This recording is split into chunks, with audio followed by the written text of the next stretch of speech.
Hello everyone, I hope सब बढ़िया होंगे। I am Alok and I welcome you all to Karm Sakha's High Lecture Series for CAPF and CDS Examinations। So ये हमारी polity की series की छठी class है और आज का हमारा जो टॉपिक है वो है द पार्लियामेंट ऑफ इंडिया। सो पिछली क्लास में हमने अपने देश के ड्राइवर्स यानी प्राइम मिनिस्टर और यूनियन एग्जीक्यूटिव को अच्छे समझ लिया, पर ये ड्राइवर्स जहाँ बैठकर देश के कानून बनाते हैं, आज हम उस सबसे बड़े लोकतंत्र के मंदिर का दरवाजा खोलने जा रहे हैं। तो हम अपने पार्लियामेंट में एंट्री लेने जा रहे हैं। तो वहाँ हम बात करेंगे अपने सबसे पावरफुल हाउसेस की, जो है लोकसभा, जिसको हम हाउस ऑफ पीपल भी बोलते हैं, जहाँ हमारे चुने हुए नेता बैठते हैं। और दूसरा है राज्यसभा, जिसको हम काउंसिल ऑफ स्टेट्स बोलते हैं, जहाँ पर जो हमारे स्टेट्स को रिप्रेजेंट करता है और वहाँ पर इनडायरेक्टली इलेक्ट होकर लोग जाते हैं। फिर साथ ही हम उस बोरिंग और कॉम्प्लेक्स प्रोसेस को भी एकदम आसान बनाएंगे, जिसके जरिए एक ऑर्डिनरी पेपर का टुकड़ा पूरे देश का कानून या एक्ट बन जाता है। तो चलिए let's dive into the session. तो जैसे कि आप देख सकते हैं कि हमारा जो आज का टॉपिक है वो है द पार्लियामेंट ऑफ इंडिया। तो ये एक तरीके से देखेंगे कि हमारी पॉलिटी का सबसे बड़ा टॉपिक है और इससे क्वेश्चंस भी फ्रेम होते हैं। तो बेसिकली हम इसमें, मैं आपको यहाँ पर लिख के बता देता हूँ तो आपको ज़्यादा बेटर समझ में आएगा। ये हमारी रिवीजन सीरीज चल रही है, इसकी छठी क्लास है और आज हमारा को टॉपिक है जो वो है द पार्लियामेंट। तो पार्लियामेंट को हम तीन पिलर्स में देखते हैं, जो हमारे पार्लियामेंट के पार्ट्स हैं, जिससे हमारा पार्लियामेंट बनता है। पहला है हमारा प्रेसिडेंट, दूसरा हमारा जो लोकसभा है और तीसरा जो है हमारा राज्यसभा। तो प्रेसिडेंट को हमने अपने पिछले लेक्चर में पढ़ा था, तो आपको अगर प्रेसिडेंट को समझना है, उनके पावर्स या काम को पढ़ना है, तो आप पिछला लेक्चर देखिएगा जो हमारी 5वीं क्लास थी। तो आज के इस सेशन में हम देखेंगे जो लोकसभा और राज्यसभा है, तो ये कैसे फंक्शन करते हैं और इनमें एक्ट कैसे बनते हैं, इनमें मेंबर्स कैसे वर्क करते हैं। तो जो हमारी लोकसभा है, इसको हम लोअर हाउस या हाउस ऑफ पीपल भी बोलते हैं, और हमारी राज्यसभा है, इसको हम काउंसिल ऑफ स्टेट्स या अपर हाउस भी बोलते हैं। तो एक एक करके हम इनको समझेंगे, राज्यसभा और लोकसभा। तो सबसे पहले चलिए देखते हैं हम कि राज्यसभा का कंपोजिशन क्या है। तो पहले हमारा जो टॉपिक होगा वो है राज्य एक सेकंड राज्यसभा। तो पहले हम राज्यसभा को पढ़ेंगे। तो इसका कंपोजिशन देख लेते हैं सबसे पहले हम। कंपोजिशन, तो इसमें जो इसकी मैक्सिमम स्ट्रेंथ है राज्यसभा की, वो 250 है। और ये किस आर्टिकल में है? आर्टिकल 80 में ये लिमिट सेट की गई है। तो मैक्सिमम स्ट्रेंथ कितनी है? 250। और जो हमारी करेंट स्ट्रेंथ है वो कितनी है? 245। तो ये जो 245 हमारी करंट स्ट्रेंथ है, इसमें जो है 233 जो मेंबर्स होते हैं वो इलेक्टेड रिप्रेजेंटेटिव्स होते हैं स्टेट्स के, और जो बाकी बचे के 12 मेंबर्स होते हैं वो नॉमिनेटेड मेंबर्स होते हैं। तो इनको नॉमिनेट कौन करता है? इनको नॉमिनेट करते हैं हमारे राष्ट्रपति जी। और इनमें एक रिक्वायरमेंट है कि इनको नॉलेज होना चाहिए, या नॉलेज और practical experience in field of, कौन कौन सी फील्ड में जिसको नॉलेज है या प्रैक्टिकल एक्सपीरियंस है, तो राज्यसभा का नॉमिनेटेड मेंबर हो सकता है। तो art, literature, science and social science. तो ये 4 फील्ड हैं जिनकी नॉलेज और एक्सपीरियंस बेसिस पे जो हमारे प्रेसिडेंट है वो मेंबर्स को नॉमिनेट करते हैं राज्यसभा में। तो ये हमने कंपोजिशन देख लिया। तो जो हमारे कॉन्स्टिट्यूशन का 4th शेड्यूल है, fourth schedule of our constitution, ये डील करता है किससे? Allocation of seats in Rajya Sabha. तो फोर्थ शेड्यूल में एलोकेशन मेंशन है राज्यसभा की सीट्स में। तो जो इसमें सीट्स एलोकेट होती हैं वो होती हैं on the basis of population of that state. तो पॉपुलेशन के बेसिस पे इसमें सीट्स का डिवीजन होता है। तो अब एक चीज़ इसमें हम राज्यसभा में पढ़ते हैं जो इम्पोर्टेंट है और यूपीएससी ने इस पे क्वेश्चन पूछा हुआ है कि कॉन्स्टिट्यूशन जो है हमारा, इसने राज्यसभा का जो मेंबर्स है उनके टर्म ऑफ ऑफिस को फिक्स नहीं किया है। ये बात आप याद रखिएगा, जो term of office of members है राज्यसभा का वो नॉट फिक्स्ड है। तो ये कौन फिक्स करता है? ये पार्लियामेंट के पास इसकी पावर है कि पार्लियामेंट इसको फिक्स कर सकता है। तो हम देख लेते हैं कि भाई राज्यसभा का मेंबर बनना है तो उसके लिए क्या क्वालिफिकेशन होनी चाहिए। क्वालिफिकेशन भी तो जरूरी है, जैसे आप कोई फॉर्म भरते हो तो उसकी एलिजिबिलिटी होती है ना, तो वैसे ही है इसमें कि अगर आपको राज्यसभा का मेंबर बनना है तो आपके पास ये क्वालिफिकेशन होनी चाहिए। तो पहला तो सबसे पहले है कि सिटीजन ऑफ इंडिया होना चाहिए, सिटीजन ऑफ इंडिया। फिर दूसरा एटलीस्ट 30 ईयर्स ऑफ एज।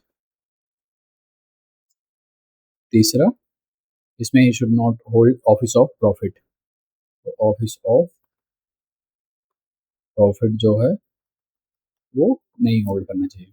तो इसमें आपने देखा कि राज्यसभा का मेंबर होने के लिए आपको 30 साल की मिनिमम एज रिक्वायर्ड होती है। तो मैं आपसे एक क्वेश्चन पूछता हूँ, जो हमारे प्रेसिडेंट हैं, प्रेसिडेंट बनने के लिए मैक्सिमम या मिनिमम एज कितनी होनी चाहिए? इसका आंसर आप मुझे कमेंट में बताइएगा। और वाइस प्रेसिडेंट बनने के लिए मिनिमम एज कितनी होनी चाहिए? इसका आंसर आप मुझे कमेंट में दीजिएगा।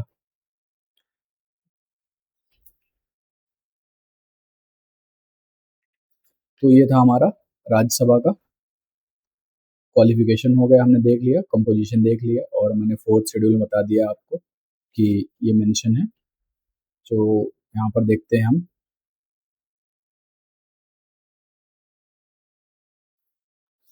तो जो पार्लियामेंट के प्रोविजंस हैं पार्ट 5 में मेंशन है article 79 to 122 of the constitution, ये आप देख लीजिए यहाँ पर। फिर आर्टिकल 79 में जो है उसमें ये बताया गया है कि parliament consist of 3 integral components. कौन कौन से? प्रेसिडेंट, लोकसभा और राज्यसभा। मैंने आपको बताया पीछे कि जो हमारे प्रेसिडेंट है, लोकसभा और राज्यसभा, तीनों मिलकर पार्लियामेंट बनाते हैं। अब एक एग्जाम ट्रैप आपको यहाँ पे बताता हूँ। जो हमारे प्रेसिडेंट होते हैं, ही is not a member of either house of the parliament. कुछ कंफ्यूजन हुई? जो हमारे प्रेसिडेंट हैं वो किसी भी हाउस के मेंबर नहीं होते हैं, ना ही वो पार्लियामेंट में बैठते हैं कोई मीटिंग अटेंड करने के लिए, लेकिन प्रेसिडेंट हमारे पार्लियामेंट के इंटीग्रल पार्ट है। क्यों इंटीग्रल पार्ट? ये मैं आपको बताता हूँ। क्योंकि no bill passed by both the houses can become law without obtaining the president assent. तो जब तक प्रेसिडेंट हस्ताक्षर नहीं करेंगे तब तक कोई भी बिल एक्ट नहीं बनेगा, इसीलिए वो हमारे पार्लियामेंट के इंटीग्रल पार्ट है। तो जो हमारा पार्लियामेंट है वो based on Westminster model और पार्लियामेंट्री सिस्टम है। ये हमने यूके से लिया है वेस्ट मिनिस्टर मॉडल। और जो एग्जीक्यूटिव है वो कलेक्टिव रिस्पॉन्सिबल टू लोकसभा है, ये आर्टिकल 75 में मेंशन है। तो एक चीज़ यहाँ पे देखिएगा, पहले क्या होता था, पहले प्रेसिडेंट लोकसभा में भी कुछ मेंबर्स को नॉमिनेट करते थे, एंग्लो इंडियंस को। तो इसको 104 कॉन्स्टिट्यूशन अमेंडमेंट एक्ट से एबॉलिश कर दिया गया है। ठीक है, तो पहले 2 मेंबर जो हैं वो नॉमिनेट किए जाते थे लोकसभा में प्रेसिडेंट के जरिए, लेकिन इसको 104th कॉन्स्टिट्यूशन अमेंडमेंट एक्ट से इसको एबॉलिश कर दिया गया है। तो ये आप याद रखिएगा, ये रिसेंटली हुआ है, तो ये क्वेश्चन एग्जाम में पूछा जा सकता है। तो यहाँ पर एक टेबल बनी है जिसमें लोकसभा और राज्यसभा का कंपेरिजन दिया है, ये मैं आपको बाद में बताऊंगा लोकसभा पढ़ाने के बाद। तो चलिए, हमने लोकसभा तो देख ली, अब हम आते हैं राज्यसभा के ऊपर। सॉरी, राज्यसभा देख लिया हमने, अब हम आते हैं अपनी जो हाउस ऑफ पीपल है, जो है हमारी लोकसभा। तो दूसरा टॉपिक हम पढ़ेंगे लोकसभा। जो भी आपसे क्वेश्चन पूछा उसका आंसर आप कमेंट में जरूर करिएगा, उससे आपका रिवीजन भी होता रहेगा। तो लोकसभा हमारी जैसे हमने देखा इसको लोअर हाउस बोलते हैं या हाउस ऑफ पीपल भी बोलते हैं। ठीक है, तो ये चीज़ आप याद रखिएगा, ये यूपीएससी आपको कंफ्यूज कर सकता है कि लोअर हाउस अपर हाउस में, तो आप इसको याद रखिएगा। तो लोकसभा में देखिए सारे डायरेक्टली इलेक्टेड मेंबर्स होते हैं, हमारे चुने हुए नेता ही ये मेंबर्स ही लोकसभा में होते हैं, तो डायरेक्टली इलेक्टेड बाय पीपल, इसमें जो भी जाएगा वो डायरेक्टली इलेक्ट होकर जाएगा, इसीलिए इसकी इंपॉर्टेंस है वो ज़्यादा है। तो इसका कंपोजिशन देखते हैं, मैक्सिमम इसकी स्ट्रेंथ कितनी है 550। फिर करंट हमारी कितनी है, अभी हमारी लोकसभा कितनी स्ट्रेंथ है 543। और जैसे राज्यसभा में seats on the basis of population divide होती हैं, तो वैसे इसमें भी seats divided on the basis of population. ये मैं आपको इसलिए बता रहा हूँ ये सारी चीज़ें क्योंकि इसमें यूपीएससी सीधा स्टेटमेंट देके आपसे क्वेश्चन पूछ लेता है और आप वहाँ पर गलत करके चले आते हो। तो हम देखते हैं क्वालिफिकेशंस क्या हैं एक लोकसभा का मेंबर होने के लिए। राज्यसभा की हमने क्वालिफिकेशन देखी, अब हम लोकसभा की देखते हैं। तो पहला वही citizen of India, citizen of India.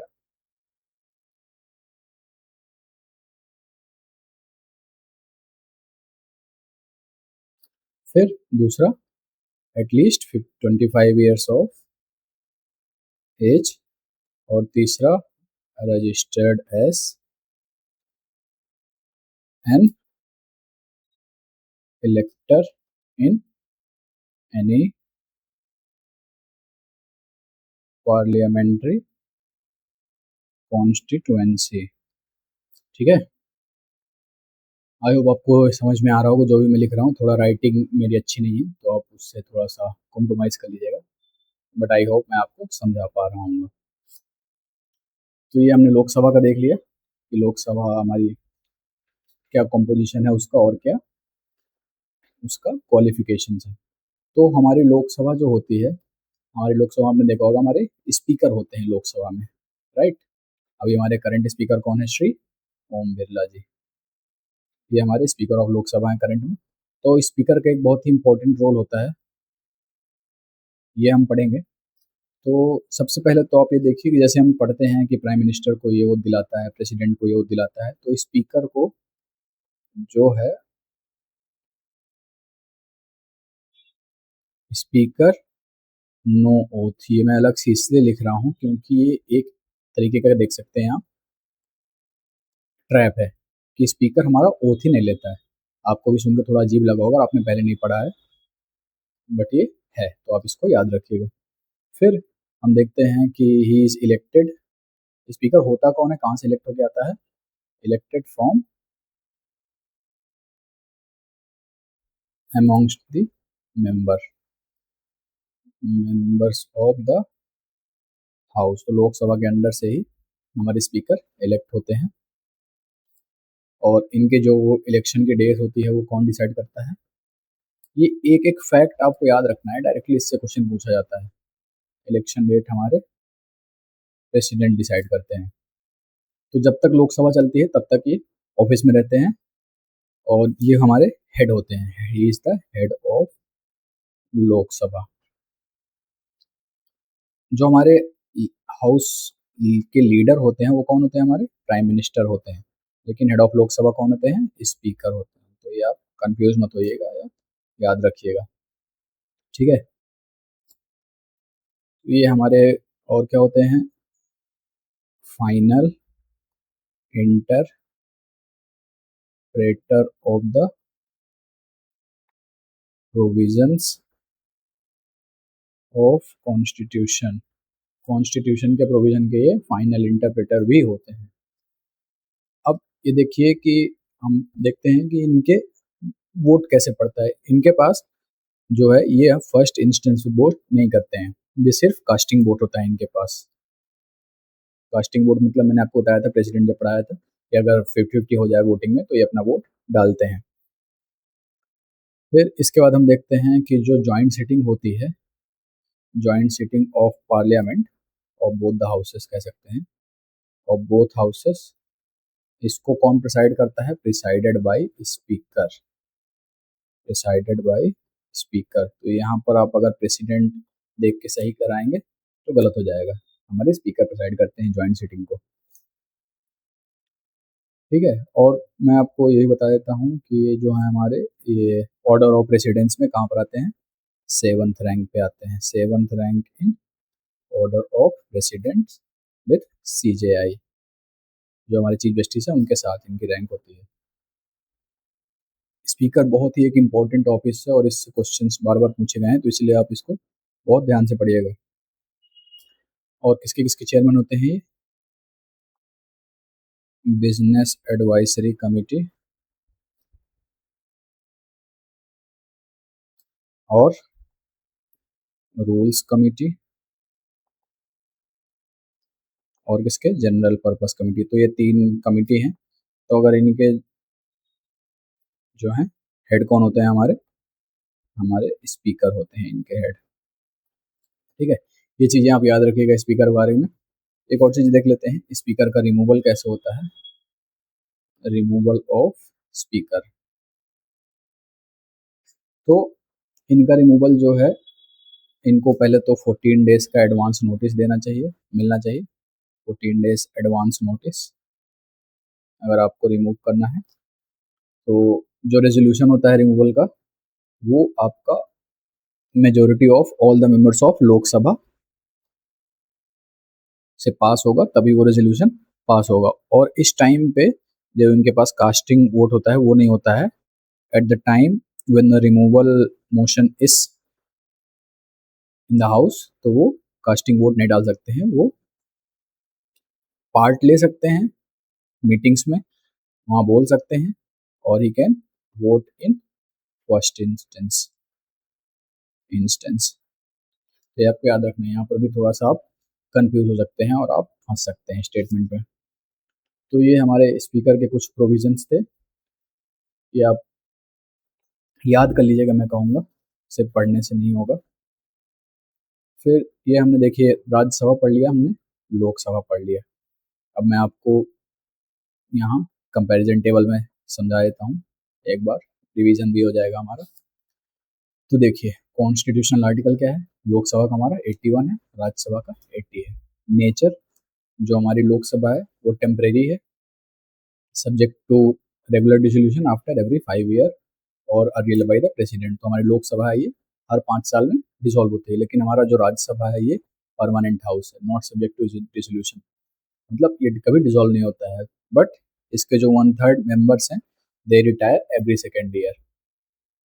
फिर मैक्सिमम स्ट्रेंथ हमने देखी 550 है और राज्यसभा की 250 है। जो करंट स्ट्रेंथ है 543, इसकी 245।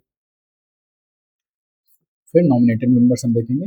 पहले लोकसभा में 2 नॉमिनेटेड मेंबर हुआ करते थे, फिर इसको एबॉलिश कर दिया गया 104 कॉन्स्टिट्यूशन अमेंडमेंट एक्ट से, अब 0 है। राज्यसभा में 12 नॉमिनेटेड मेंबर्स हैं जो प्रेसिडेंट अपॉइंट करते हैं from the field of art, science, literature and social service. फिर मिनिमम एज रिक्वायर्ड, इसके लिए लोकसभा के लिए 25 साल, राज्यसभा के लिए 30 ईयर्स।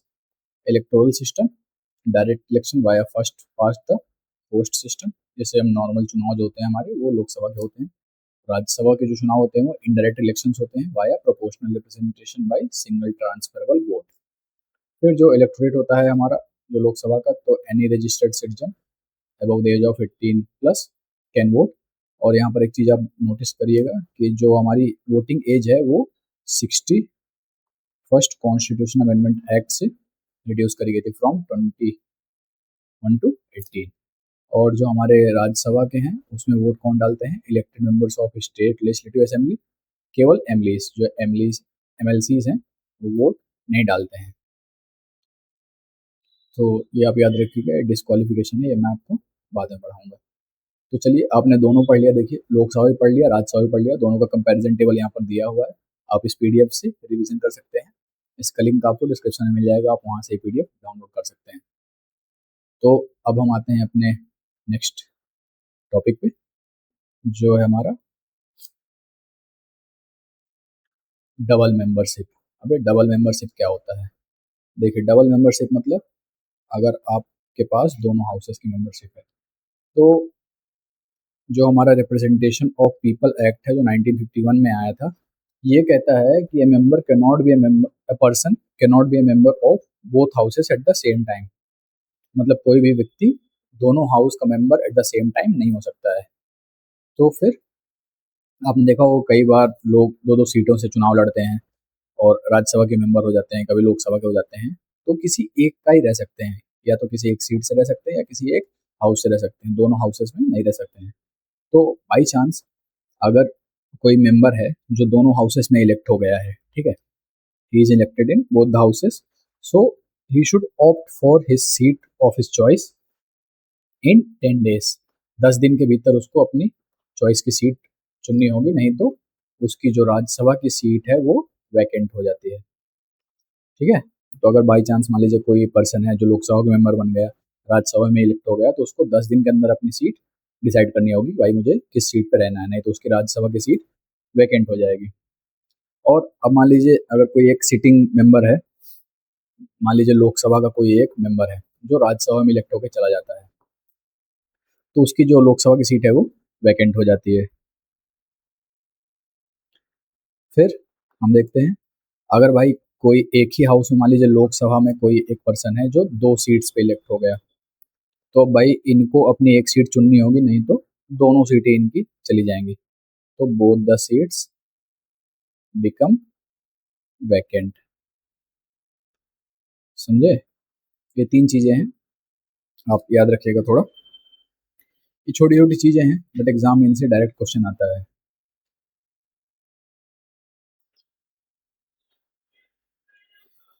चलिए, डबल मेंबरशिप आपने देख ली, लोकसभा का प्रोविजन देख लिया, अब क्या देखते हैं हम देखते हैं सेशन ऑफ पार्लियामेंट।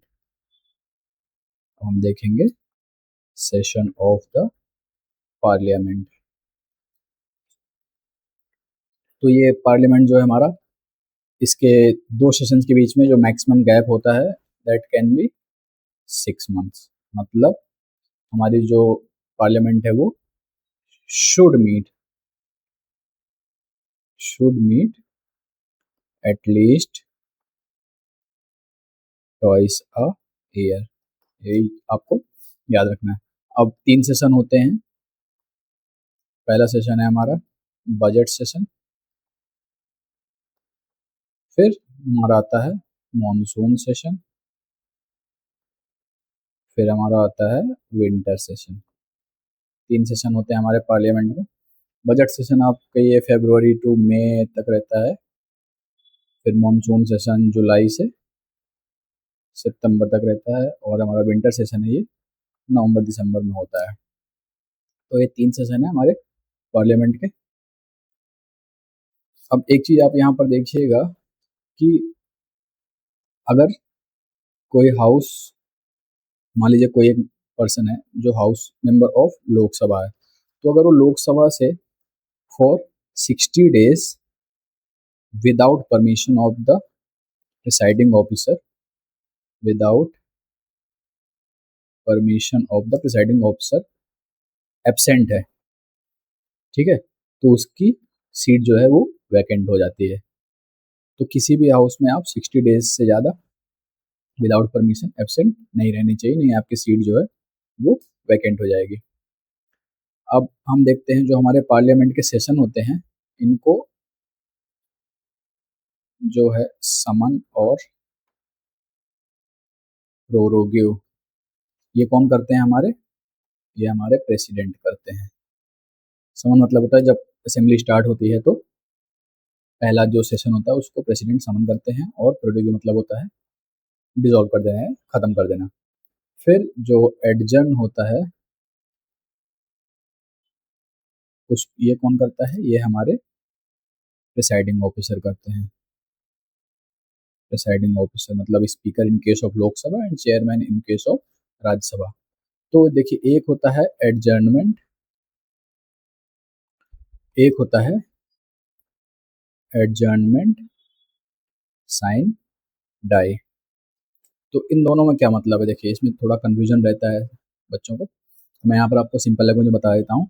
एडजर्नमेंट का मतलब होता है कि जो मीटिंग्स हैं वो सस्पेंड करी जा सकती हैं फॉर अ स्पेसिफाइड टाइम, मतलब भाई प्रिसाइडिंग ऑफिसर ने बोल दिया कि 2 घंटे के लिए सस्पेंड की जाती है या 2 दिन के लिए 2 हफ्तों के लिए सस्पेंड की जाती है, तो एक स्पेसिफाइड टाइम होता है।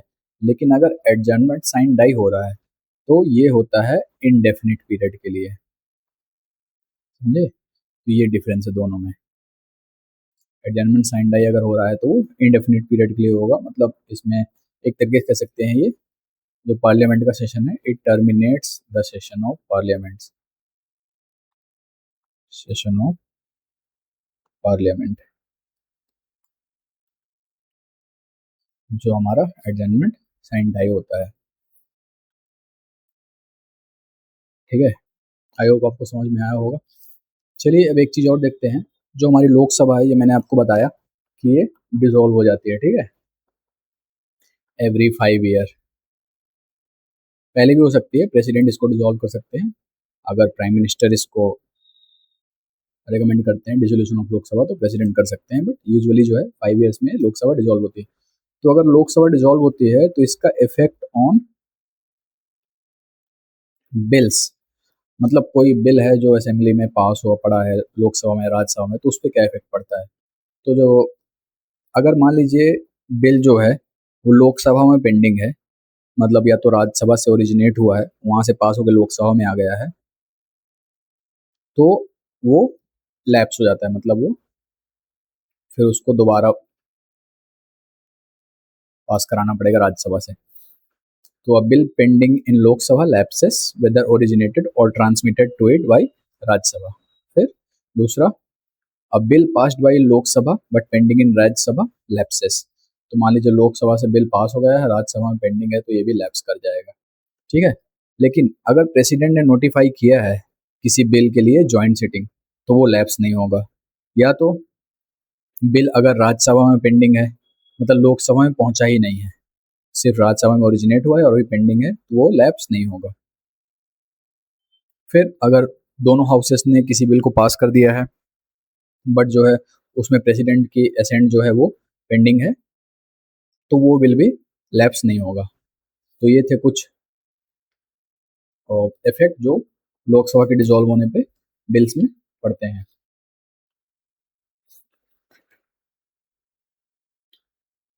अब देखिए, ये हमने पढ़ लिया इफेक्ट क्या होता है लोकसभा के डिसॉल्व होने का। अब जो हमारा पार्लियामेंट के सेशंस होते हैं उसमें एक होता है क्वेश्चन आवर, ठीक है। अब तो क्वेश्चन आवर में क्या होता है, ये फर्स्ट पहला जो घंटा होता है हमारे सेशन का, first hour of every parliamentary sitting जो है ये हमारा क्वेश्चन आवर भी रहता है, मतलब इसमें सवाल आप पूछ सकते हैं। तो अब इसमें 3 तरीके के क्वेश्चन होते हैं, देखिए ये यूपीएससी ने पूछा है, आप इनको याद रखिए, एक स्टार्ट होते हैं, एक अनस्टार्ट होते हैं और एक शॉर्ट नोटिस होते हैं, ठीक है। तो इन तीनों के बीच में डिफरेंस बताता हूँ मैं आपको। जो स्टार्ट क्वेश्चन होते हैं इनको एक एस्ट्रिक से डिनोट किया जाता है, और ये जो है ओरली आंसर किए जाते हैं स्टार्ट क्वेश्चन।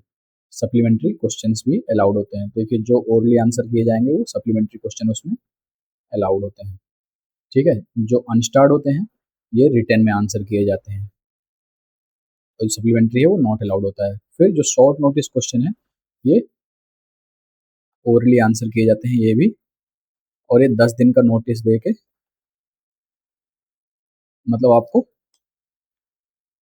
10 दिन का नोटिस देना पड़ेगा ये क्वेश्चन आपको अगर पूछने हैं शॉर्ट नोटिस क्वेश्चन। तो इसमें एक और चीज़ है मैं आपको बताता हूँ यहाँ पर कि जो हमारे स्टार्ट क्वेश्चन है ये आपके ग्रीन कलर में लिखे होते हैं, ठीक है। जो हमारे स्टार्ट क्वेश्चन है ये ग्रीन कलर में होते हैं।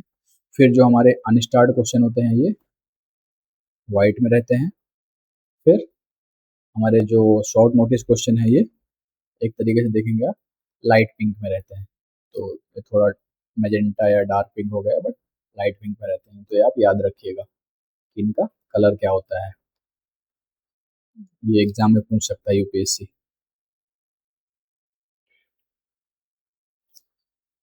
तो ये मैंने आपको ट्राई किया है चीज़ें कवर करने का सारी, जो भी हैं पार्लियामेंट से हमारे रिलेटेड, कि लोकसभा पढ़ा हमने देखी, फिर राज्यसभा पढ़ा, फिर इसके बाद हमने दोनों के बीच में कंपैरिजन देखा, फिर सेशंस देखे पार्लियामेंट के। तो लगभग लगभग चीज़ें हमने कवर कर ली हैं। अब एक चीज़ जो और आपको बतानी है मुझे, वो है डिस्क्वालिफिकेशन ऑफ मेंबर्स। भाई इलेक्शन तो पढ़ लिया, डिस्क्वालिफिकेशन भी तो पढ़ लें कि डिस्क्वालीफाई कैसे होते हैं मेंबर्स। तो इसका एक जो 10th शेड्यूल में मेंशन है, 10th शेड्यूल हमारे कॉन्स्टिट्यूशन का जो है, उसमें मेंशन है ग्राउंड ऑफ डिफेक्शन।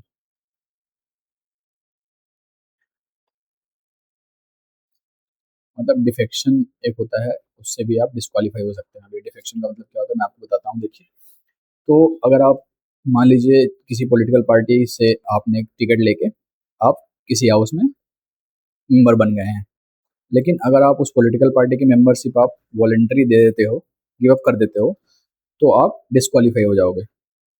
मतलब आप जिस पार्टी से टिकट लेके बने हो, आप उसकी मेंबरशिप आपको रखनी पड़ेगी।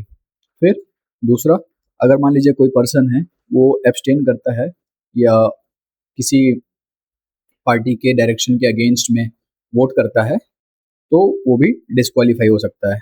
फिर अब यहाँ पर मैं ये जो एक इंडिपेंडेंट मेंबर वाला है, इंडिपेंडेंट मेंबर्स हो गए जो भाई अकेले लड़ते हैं, ठीक है, जिनको हम बोलते हैं निर्दलीय, निर्दलीय जो हमारे नेता होते हैं। तो इंडिपेंडेंट मेंबर्स हैं, अगर आपने इंडिपेंडेंटली कोई चुनाव जीता है, फिर आप कोई पार्टी ज्वाइन करते हो, तो आप डिस्क्वालीफाई हो जाते हो। फिर जो नॉमिनेटेड मेंबर्स होते हैं, जिनको नॉमिनेट किया गया है, ये अगर विद इन 6 मंथ कोई पॉलिटिकल पार्टी ज्वाइन कर लेते हैं तो ये डिस्क्वालीफाई नहीं होंगे। लेकिन अगर 6 मंथ के बाद कोई पॉलिटिकल पार्टी ज्वाइन करते हैं तो ये डिस्क्वालीफाई हो जाएंगे। और यहाँ पर जो है, ये disqualification on the ground of defection कौन डिसाइड करता है? हमारा प्रिसाइडिंग ऑफिसर, ठीक है। हमारे प्रिसाइडिंग ऑफिसर हैं जो डिस्क्वालिफिकेशन होगा या नहीं होगा ये डिसाइड करते हैं, तो उनका डिसीजन फाइनल होता है इसमें। फिर एक चीज मैं आपको और बताता हूँ, एक होता है कोरम ऑफ द हाउस। ये कोरम क्या होता है? देखिए, किसी हाउस को स्टार्ट करने के लिए एक मिनिमम नंबर ऑफ मेंबर्स तो होने चाहिए ना, कि कुछ मेंबर्स होंगे तभी हाउस की जो प्रोसीडिंग्स हैं वो स्टार्ट होंगी, तो उसको हम बोलते हैं कोरम। तो कोरम मतलब हो गया minimum members required to begin its proceedings. तो ये मिनिमम भाई ये कितना होगा? ये होता है 1/10 of the total number of members in each house. मतलब भाई अगर राज्यसभा में स्टार्ट होनी है तो राज्यसभा के टोटल नंबर ऑफ मेंबर्स हैं, उसका 1/10 मेंबर प्रेजेंट होना चाहिए, तभी प्रोसीडिंग्स स्टार्ट हो सकती हैं। तो जो 1/10 है, इसमें हमारा जो प्रिसाइडिंग ऑफिसर होता है वो भी इंक्लूडेड होता है। Presiding officer is also included. यहाँ पर यूपीएससी स्टेटमेंट बना के सवाल पूछे हैं, और आगे भी ऐसे ही स्टेटमेंट बना के ट्रैप देता है और आप फंस जाते हो। तो इसका मतलब क्या है, जो प्रिसाइडिंग ऑफिसर है वो इंक्लूडेड होता है, उसको लेके 1/10 मेंबर होना चाहिए, ठीक है। तो चलो हम आपसे एक थोड़ा फैक्ट बताता हूँ, जो करंट अफेयर्स और हिस्ट्री दोनों के लिए बहुत स्पेशल है। तो आपने देखा होगा कि हमारे नया पार्लियामेंट बना है, उसके इनॉग्रेशन के टाइम पे आपने देखा होगा एक सुनहरा सा डंडा रखा होता है स्पीकर की साइड के सीट में, ठीक है। तो जो हमारे स्पीकर होते हैं उनकी सीट के बगल में एक डंडा लगा होता है, तो उसे क्या कहते हैं पता है? उसे कहते हैं हम सिंगोल। अब ये सिंगोल क्या है? सिंगोल है, ये चोला डायनेस्टी का एक सिंबल है जो राइट गवर्नेंस और पावर ट्रांसफर को रिप्रेजेंट करता है। तो यार याद रख सकते हैं, ये एक ऐसा ही फैक्ट है, ये मैंने आपको बता दिया कि कभी पूछ ले कि व्हाट इज सिंबल, तो आपको पता होना चाहिए। अब चलिए नेक्स्ट पार्ट में आते हैं हमारे, जो है हमारा बिल। तो बिल और एक्ट में क्या डिफरेंट होता है? जो हमारा बिल होता है और एक्ट होता है, इनमें डिफरेंस क्या होता है? तो देखिए, बिल वो है जो किसी हाउस में पेश किया गया है लेकिन पास नहीं हुआ है। लेकिन जब यही बिल पास हो जाता है तो वो एक्ट बन जाता है या कानून बन जाता है। तो अब हम पढ़ते हैं कि हमारे पार्लियामेंट में कितने टाइप्स के बिल होते हैं। तो types of bills in house, तो पहला होता है हमारा ऑर्डिनरी बिल। ऑर्डिनरी बिल ये आर्टिकल 107 और 108 में मेंशन है। ये नॉर्मल कानून होता है। तो इसमें ये जो है, ये ऑर्डिनरी बिल है हमारा, ये किसी भी हाउस में आप प्रेजेंट कर सकते हो। ईदर हाउस, ठीक है, ईदर हाउस में प्रेजेंट हो सकता है। इसको आप एक मिनिस्टर भी प्रेजेंट कर सकते हैं और एक प्राइवेट मेंबर भी। तो अब ये मिनिस्टर और प्राइवेट मेंबर में भी आपको कंफ्यूजन हो रहा होगा कि ये अलग अलग क्या है। तो देखिए, प्राइवेट मेंबर, अगर आप एक मेंबर है सिर्फ हाउस के, अगर आपको कोई पोर्टफोलियो मिल गया है तो आप मिनिस्टर हो जाते हो। तो ये डिफरेंस है दोनों में। तो अब मान लीजिए लोकसभा में एक ऑर्डिनरी बिल ओरिजिनेट हुआ, लोकसभा में पास हो गया, फिर उसको हम राज्यसभा में मिलते हैं पास होने के लिए, तभी तो वो फिर दोनों हाउसेज से पास होकर प्रेसिडेंट के पास जाता है। तो अब राज्यसभा उस बिल में क्या करती है? ऑर्डिनरी बिल के केस में राज्यसभा या तो पास करेगी या तो वापस भेज देगी लोकसभा के में। ठीक है। तो अगर राज्यसभा जो है, it can detain an ordinary bill for maximum 6 month. अभी हम जब मनी बिल पढ़ेंगे तो आपको समझ में आएगा कि ये 6 मंथ का कॉन्टेक्स्ट क्या है। फिर ये हो गया हमारा ऑर्डिनरी बिल, ठीक है। फिर दूसरा आता है हमारा मनी बिल। ये बहुत ही खतरनाक और इम्पोर्टेंट है, बहुत बार यूपीएससी ने इससे सवाल पूछा हुआ है। तो इसमें क्या होता है? इसमें सरकार का खर्चा और टैक्स के बारे में होता है, ठीक है। अब इसमें जो है राज्यसभा के पास एक तरीके से जीरो पावर है। मतलब जैसे आपने यहाँ देखा कि यहाँ पर ऑर्डिनरी बिल में क्या होता है, अगर लोकसभा ने पास किया है तो राज्यसभा उसको पास कर सकती है या रिजेक्ट कर सकती है, बट मनी बिल को राज्यसभा रिजेक्ट नहीं कर सकती है। Rejected, not rejected by Rajya Sabha. और मनी बिल सिर्फ लोकसभा में ही ओरिजिनेट होगा और कहीं ओरिजिनेट नहीं हो सकता है, and can be originated by only a minister. सिर्फ मिनिस्टर ही इसको पेश कर सकते हैं, ठीक है, प्राइवेट मेंबर्स नहीं कर सकते हैं। एक चीज और, ये only on the recommendation of president, ठीक है। मनी बिल को पेश करने के लिए प्रेसिडेंट की प्रायर रिकमेंडेशन चाहिए होती है, इसीलिए प्रेसिडेंट मनी बिल को रिजेक्ट नहीं करते हैं, ना ही वापस करते हैं। नॉर्मली वो अपना एसेंट दे देते हैं, साइन कर देते हैं। तो अगर मनी बिल लोकसभा में डिफीट हो जाता है तो पूरी सरकार को इस्तीफा देना पड़ेगा। पता है आपको?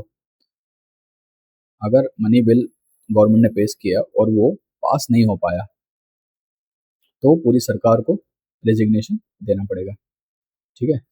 फिर जो हमारा तीसरा बिल आता है वो आता है कॉन्स्टिट्यूशनल अमेंडमेंट बिल। ये आर्टिकल 368 में मेंशन है इसके बारे में। तो ये क्या होता है? इसमें अगर आपको कॉन्स्टिट्यूशन में कोई चेंज करना है, कोई बदलाव लाना है, तो ये बिल तब आता है। अब इसमें no provision of joint sitting. मतलब अगर देखिए, ऑर्डिनरी बिल में अगर मान लीजिए राज्यसभा या लोकसभा में सहमति नहीं बन रही है तो वहां पर एक जॉइंट सिटिंग हमारे प्रेसिडेंट बुला सकते हैं, जिसको हेड करते हैं हमारे स्पीकर या प्रिसाइडिंग ऑफिसर। लेकिन कॉन्स्टिट्यूशनल अमेंडमेंट बिल जो होता है उसमें कोई प्रोविजन नहीं है ज्वाइंट सिटिंग का, मतलब दोनों हाउसेस को अलग अलग इसे पास करना ही होगा, ठीक है। तो हमारे बिल कैसे पास होते हैं ये देखा हमने। पहले बिल जो है वो इंट्रोड्यूस होता है, फिर इसके बाद हमारा अगर लोकसभा में जनरेट हुआ है तो पास्ड बाय लोकसभा, या अगर राज्यसभा में हुआ तो पहले राज्यसभा फिर उसके बाद लोकसभा, फिर पास्ड बाय राज्यसभा, फिर इसके बाद प्रेसिडेंट्स एसेंट, उसके बाद जाके बनता है एक्ट। तो नॉर्मली कोई बिल एक एक्ट बनने में उसको देखिए इन इन प्रोसेस से गुजरना पड़ता है, तो इतना आसान नहीं है किसी हाउस में वो रुक जाएगा, कभी प्रेसिडेंट उसको एसेंट नहीं देंगे। तो ये चीज़ आपको याद रखनी है। अब एक चीज़ मैंने जैसे ऊपर आपको बताई कि मनी बिल में राज्यसभा उसको रिजेक्ट नहीं कर सकता, तो इसमें जो राज्यसभा है उसकी पावर बहुत कम है, मतलब उसको कमज़ोर बनाया गया है एक तरीके से मनी बिल के केस में। तो ऐसा क्यों है देखिए, उसे सिर्फ 14 दिन का टाइम क्यों मिला है? राज्यसभा को 14 दिन तक ही कोई मनी बिल को अपने पास रख सकता है, उसके बाद उसे अगर वो वापस लोकसभा में नहीं देता है तो उसको पास माना जाएगा। तो राज्यसभा को 14 दिन के अंदर ही उसमें रिकमेंडेशन या वो करके वापस करना पड़ेगा मनी बिल को। तो ऐसा क्यों है, उसको इतना कम टाइम क्यों दिया गया है? मतलब आप सोचिए थोड़ा सा, कुछ तो लॉजिक होगा इसके पीछे। बिल्कुल है, इसके पीछे एक बहुत बड़ा डेमोक्रेटिक लॉजिक है। अब देखिए मनी बिल का मतलब क्या होता है? मनी बिल का मतलब है जनता का पैसा, ठीक है? तो जनता ने अपने नेताओं को चुनकर जहाँ कहाँ भेजा है, लोकसभा या राज्यसभा में? लोकसभा में ऑब्वियसली, लोकसभा हमारे डायरेक्टली इलेक्टेड रिप्रेजेंटेटिव रहते हैं ना। तो राज्यसभा में जो नेता रहते हैं वो तो इनडायरेक्ट इलेक्शन से आते हैं, राइट? जो असली चुने हुए नेता रहते हैं वो तो हमारे लोकसभा में रहते हैं। तो इसीलिए जनता का पैसा कैसे खर्च होगा, इस पर आखिरी हक सिर्फ और सिर्फ जनता के डायरेक्ट रिप्रेजेंटेटिव्स का होना चाहिए, जो कि है लोकसभा। इसीलिए मनी बिल पर लोकसभा को एब्सोल्यूट मोनोपोली होती है, और कोई बिल मनी बिल है या नहीं इसका फाइनल डिसीजन कौन करता है? फाइनल डिसीजन कि कोई बिल मनी बिल है या नहीं है वो स्पीकर ऑफ लोकसभा करते हैं, ठीक है? तो ये थोड़ा सा एक तरीके से मोनोपोली दी गई है लोकसभा को। मैंने उसका लॉजिक भी बताया आपको कि क्या लॉजिक है जिसके पीछे। तो आइए हम यहाँ पर एक बार देखते हैं।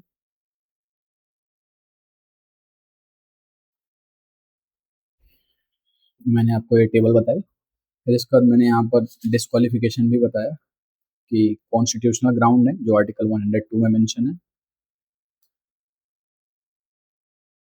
ठीक है?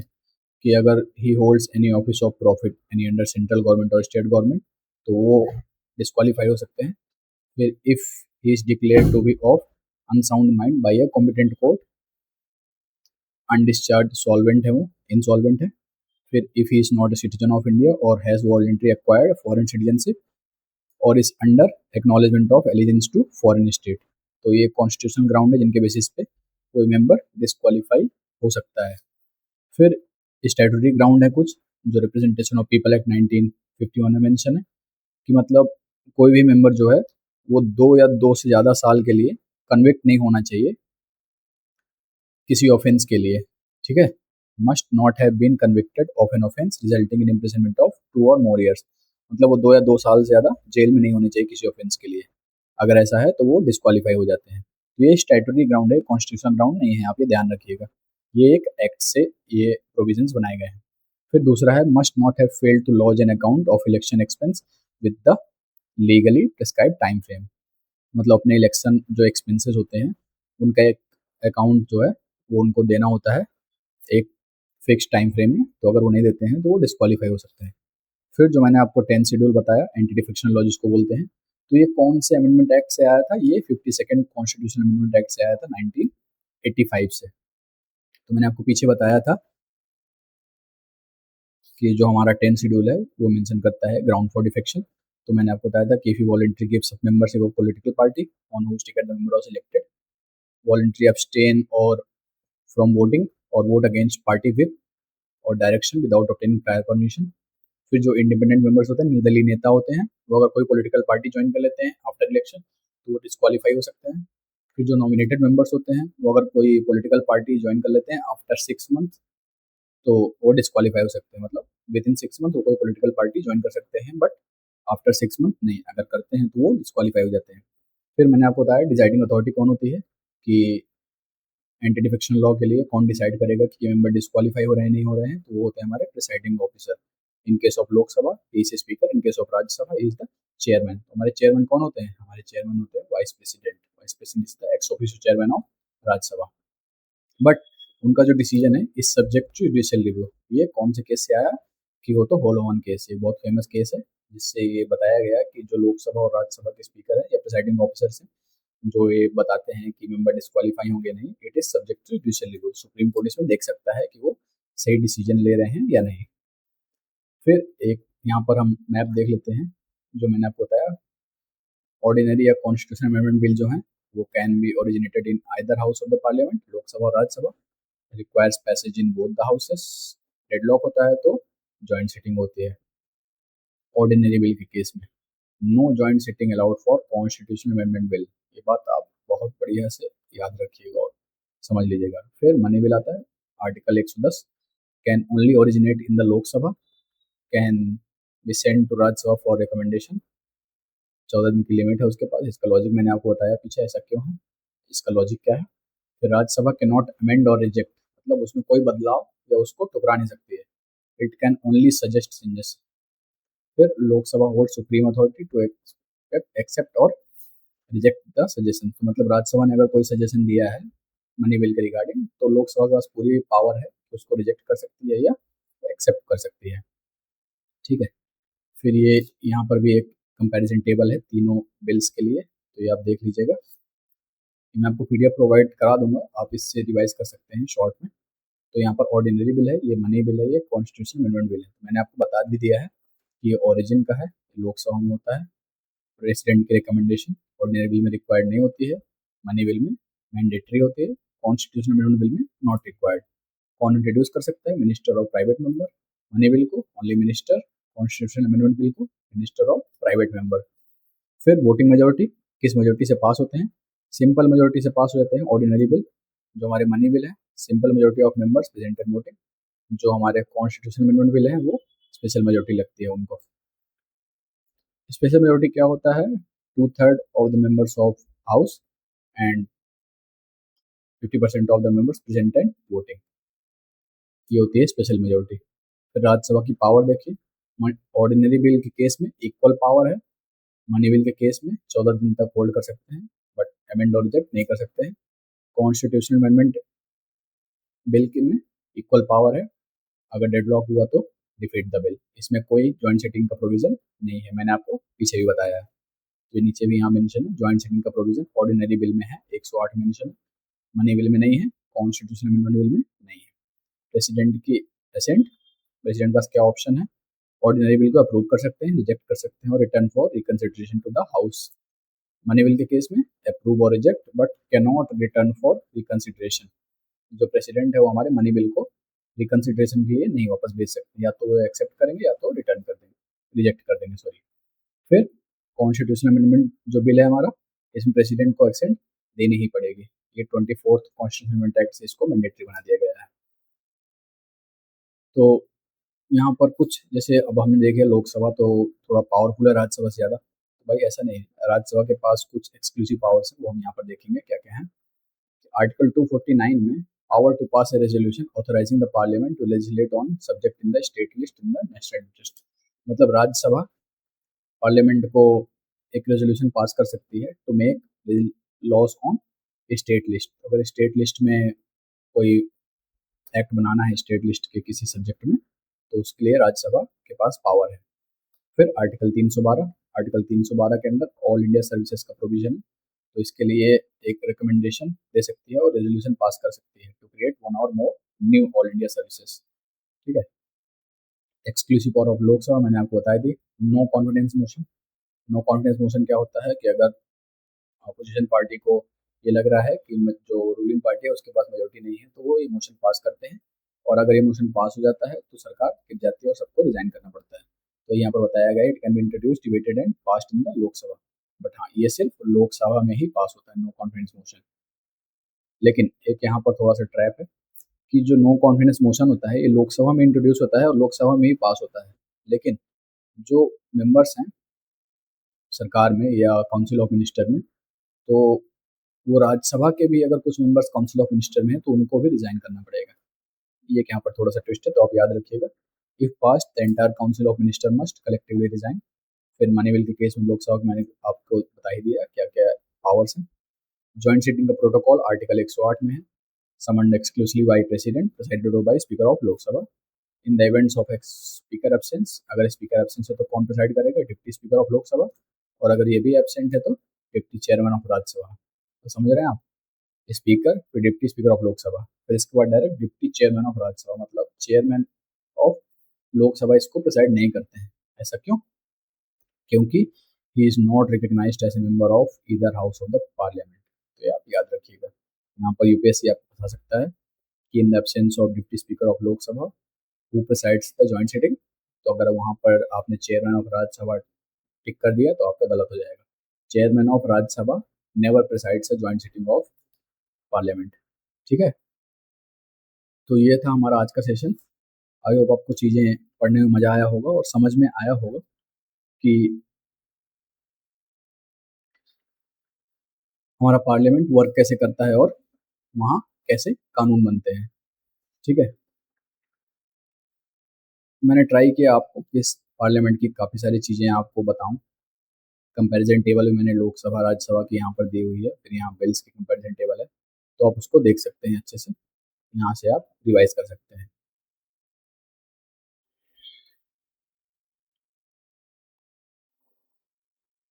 सो ये पीडीएफ आपको प्रोवाइड करा दूंगा मैं।